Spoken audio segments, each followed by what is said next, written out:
Hello, I am Sarah, and I'm going to be doing my presentation on Lawrence Kohlberg. So, Lawrence Kohlberg was born October 25th, 1927 in Bronxville, New York. He was an American psychologist and educator known for his theory on moral development. While pursuing his doctoral degree, Kohlberg became very interested in Jean Piaget's work on moral development, and according to Piaget, children naturally progress from a form of moral reasoning based on their consequences of an act. And so Kohlberg was very interested in this, and so he interviewed 72 lower middle class white children and kind of presented them with a moral development. And this was asking if it was okay for a poor man to steal medicine for his sick wife. And the children's responses to this question is what formed his 6-stage theory of moral development. Now, his theory on moral development has 6 stages and 3 levels. So the first level of this was pre-conventional, and then the first stage was obedience and punishment. And basically what this is rules are seen as being fixed or absolute.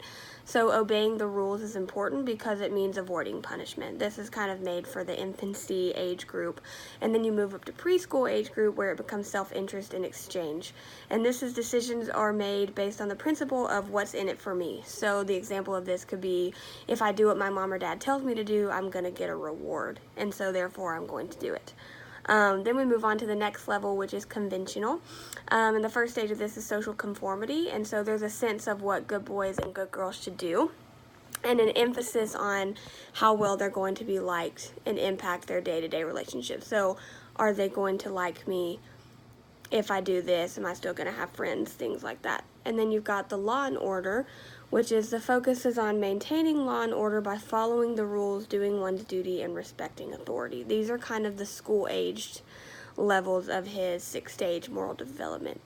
And then you've got the last level of post-conventional, and this is where social contract comes in. So people at this stage sometimes disobey rules if they find that they don't fit within their virtues, their values, or their ethics, and then they feel like laws can be changed if they're no longer working. This is kind of the teens, young adults, where people are trying to kind of figure out what their values are, what their morals are, and based on rules based on that. And then as they're older, it becomes universal ethics, which is the last stage in his moral development theory.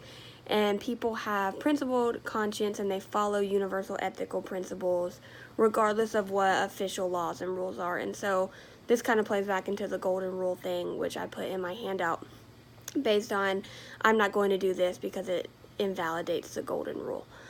So that was kind of his theory, what he thought in the different levels is that. And so Kohlberg used these theories to really make an impact in education, and he did this by moral exemplars, dilemma discussions, and just community schools. So those are his 3 major impacts to education.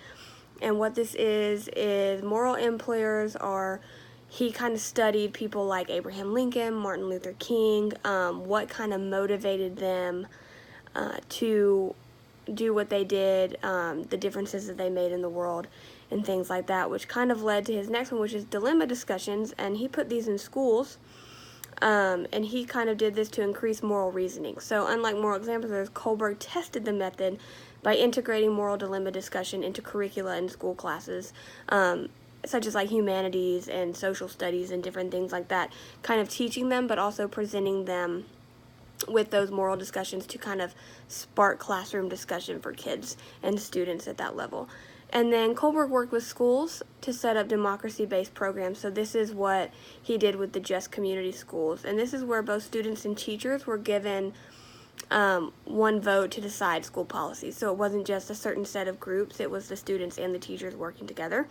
The purpose of these programs were kind of to build a sense of community in schools, and that's what he thought was important, because as you get to those later stages, people's ideas of morals and ethics are going to change, and so having those different values is very interesting and can be awesome. And so this promoted democratic values to increase moral reasoning when developing schools, developing educations, because that's something that was really important to him.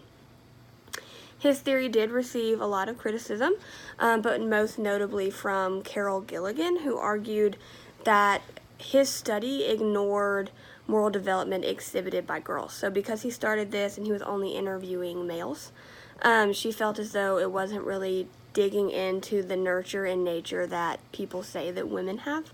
And so I think that that's kind of very fascinating, and it kind of plays into my own personal critique of this,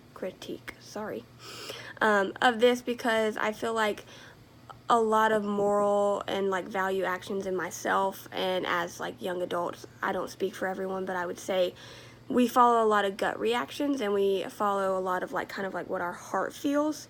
And so that didn't really play into his. He didn't really feel as though anything with gut reactions or following your heart played into that. But I think that that's very important, because you hear a lot these days of, you know, people reacting to how their gut feels, and that's a lot, and it can play into this. So I think that that could be also a critique.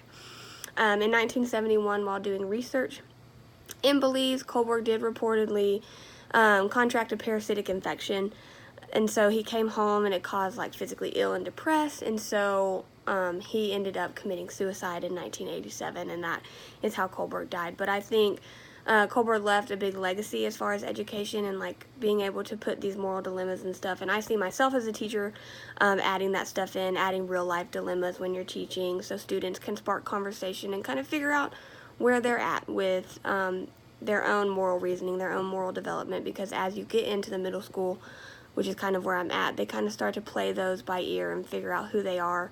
And it's interesting to see that now that I've read about these, that students do use these stages, and you can see them while they may be more advanced now, and we've done more studies. I think that he was on the right track with this, and so it was really awesome to learn about him and everything that he did with education and his theory, and I hope that you enjoyed my presentation on him. Thank you.